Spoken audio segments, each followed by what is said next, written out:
Good morning. It is Memorial Day today, so we have a picnic, a church picnic that we like to go to. This morning for breakfast we're having a bowl of oatmeal with fresh made rhubarb sauce. How is it, guys? Good. Good. Charity doesn't like rhubarb sauce, so hers is without rhubarb sauce. How's yours, Peter? Good. John, do you like it? I get a thumbs up. How are you, Lydia? Good. And Daddy hasn't eaten his yet because he is helping feed Mary. Mary's hungry. Mary's hungry. We made a cake for the picnic, but, well, half came out of the pan and half didn't. So, well, we'll see what happens. It's out successfully without ruining it. You think you can do it? Party starts in 19 minutes, and we're still working on the cake. Let's see if it works this time. We've tried it, what, about 4 times so far? We did it! No, don't eat any of the crumbs. How are you going to doctor it up? Put frosting on it? This looks really good. This looks really good. I think it looks very festive. Me too. I think it looks very festive. I think you salvaged. I don't know about that one right there. That one might need to go. But other than that, I think I think we salvaged it. Yeah. Well, you salvaged it. I didn't. I didn't do anything to salvage it. My minifigure feet.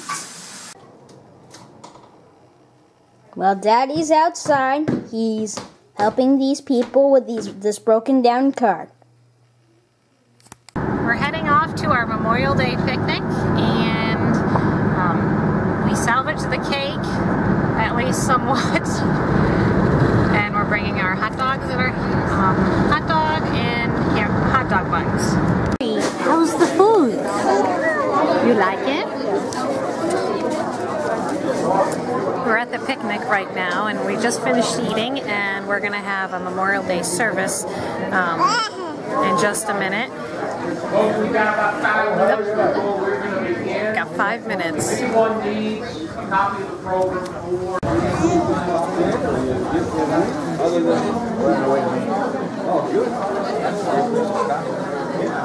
Hey Pete, how's the food? we just got for lunch.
Was on Janelle's back during the thing. Yeah, it's a big one. I have a spider down my back. Down your back?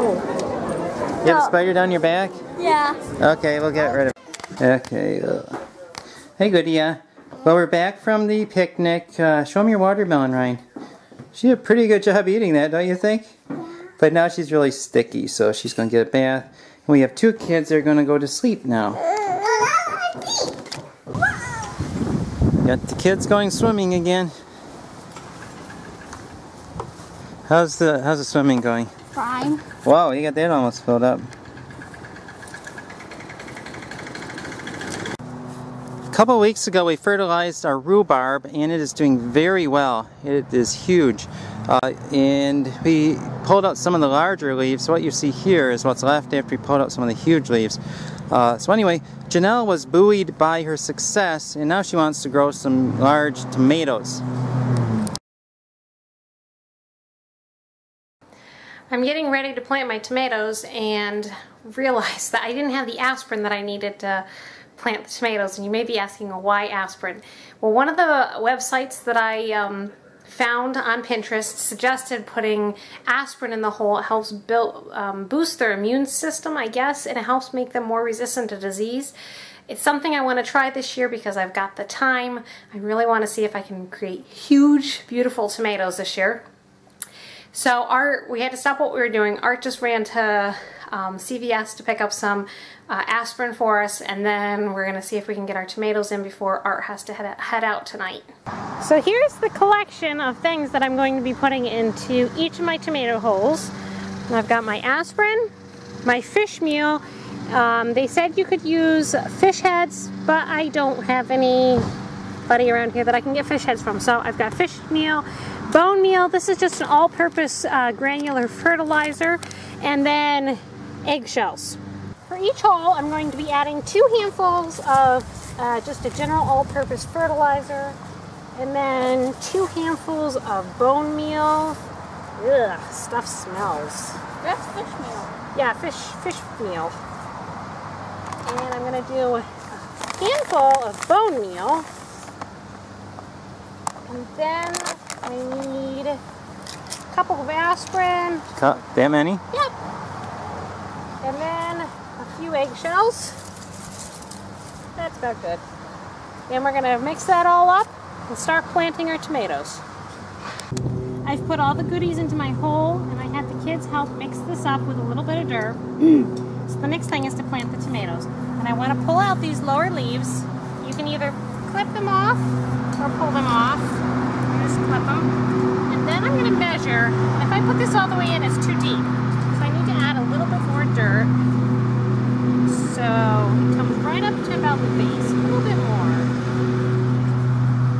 Now if your plants are really leggy and they just got too big, you can always take these and lay them sideways and then tip them up.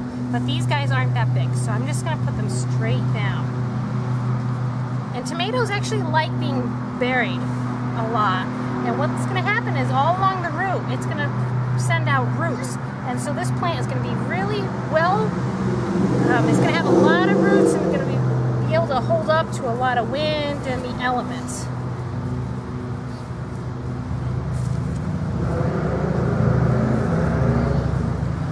And I'm just going to give it a little firm pat, and there you have it. My tomato plant is all planted. Peter wants to help too, so we have a good little helper here. Peter likes to get dirty and dig in dirt, so it's a good job for him. This morning I cut the grass, so I got all the grass clippings on a pile ready to get used. We're just finishing up with some watering. Peter did most of it, and we're just adding a little bit more water to make sure it's well soaked for the night. We want to give these plants a really good start.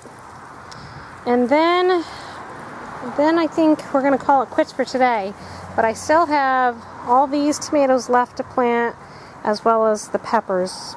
But I'll probably work on that tomorrow. We just got back from my parents' house. It's 10 o'clock at night. Art had his jail ministry. He does a Bible study at our local jail, and that was tonight. So we got home a little bit late.